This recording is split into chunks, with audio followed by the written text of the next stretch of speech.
naho bimeze uko jewe sinshobora kuja mwibarabara gusegerereza.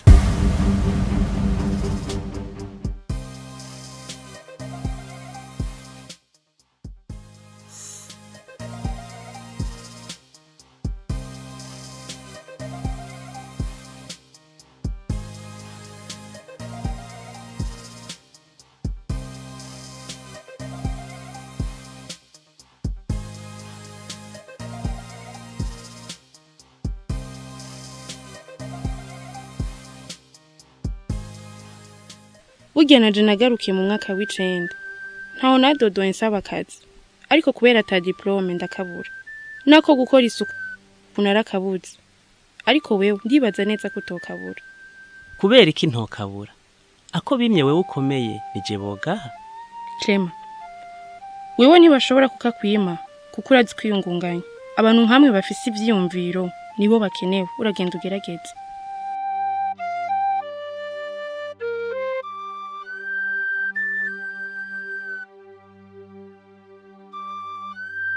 Peter, no kuri dosiye yanyu imeze neza. Nanje nibinezere kubabwira ko atakazi gahari. Monsieur Joseph, ni muri abo ko mu bigenza. Ndazi neza ko akazi ndagashoboye nkuko dosiye yanje bigaragaza.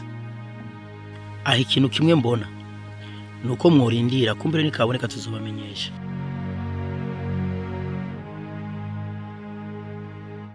Sawa.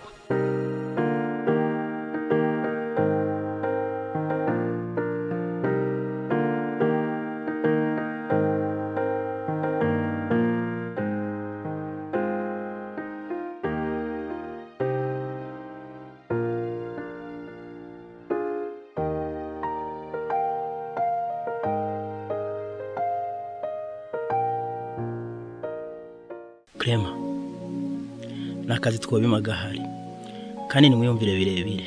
Umuntu uko abameze kose ari byo bashoboye abantu babakeneye, ariko muri kano kanya nta mukozi twifuza.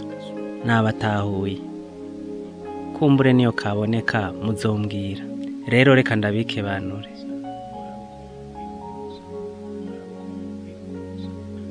Akira murabo ko mwukuyungurutsa. Murakoze cyane, mugira akazi keza. Ego, namwe mugira umusi mwiza.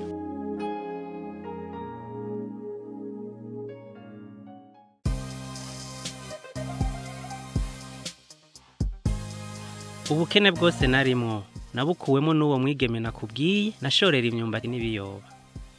Nyamu boss acambwira ko atakazi gahari, ampereza 220 ca ndangura ibikoresho ntangura gukora. Kajya gasashe ubona ntahana mba nayakuye ngaha.